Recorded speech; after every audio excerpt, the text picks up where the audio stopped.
ఇప్పుడు face is the index of the mind అంటారు. Words కూడా ఇండెక్స్ ఆఫ్ ద నేచర్ కదా. సో ఆయన ఏం భాష మాట్లాడుతున్నారో, ఆయన ఆహార్యము, ఆయన భాష, ఆయన భావ వ్యక్తీకరణ ఎంత గలీజ్ గా ఉందో రాష్ట్ర ప్రజలు చూస్తున్నారు.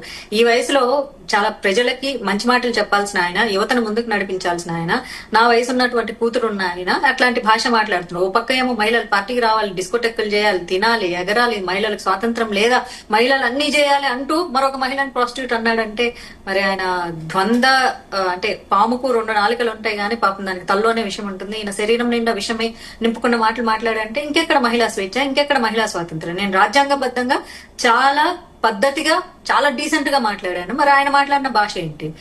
మరి ఇంకెక్కడ ఆయన మహిళలకు గౌరవం ఇస్తున్నారు? ఏం చూసి గౌరవం ఉందని వాళ్ళు మురిసిపోతున్నారు? ప్రజలందరూ మురిసిపోతున్నారు అంటే వాళ్ళందరూ ఆడవాళ్ళు అయితే మరి నేను అమ్మాయిని కాదా? జేసీపై మీరు ఎలాంటి యాక్షన్ ప్లాన్ తీసుకోబోతున్నారు? మరి మిమ్మల్ని అలా కామెంట్ మీరు ఎలాంటి యాక్షన్? అసలు ఫస్ట్ ఆఫ్ ఆల్ నేను చెప్పేటప్పుడు అది జేసీనా, బీసీనా, సీసీనా నాకేం తెలియదు. అదేవో నాకేం తెలుసు? వాళ్ళు ఈ రోజు మధ్యాహ్నం తెలిసింది ఆయన జేసీ ప్రభాకర్ రెడ్డి అంట. ఆయన ఎవరి పెద్ద అయినా ఇంత మంచి చక్కటి బూతులు మాట్లాడుతున్నారంటే ఆయన పేరు జేసీ ప్రభాకర్ రెడ్డి అని చెప్పారు. సో అదర్ దాన్ దట్ నాకు ఆయన ఎవరో తెలియదు, నాకు పరిచయం లేదు, నాకు వాళ్ళ గురించి జీరో నాలెడ్జ్ అబౌట్. ఎందుకంటే ప్రపంచంలో చాలా మంది ఉంటే అందరి గురించి తెలుసుకోవాల్సిన అవసరం నాకు లేదు. నా నోటీస్కి వచ్చింది, నాకు మంచిది కాదనిపించింది. నేను ఎక్కడ బీజేపీ కార్యకర్తగా నేను వ్యాఖ్యలు చేయలేదు. నేను I do lot of motivation videos.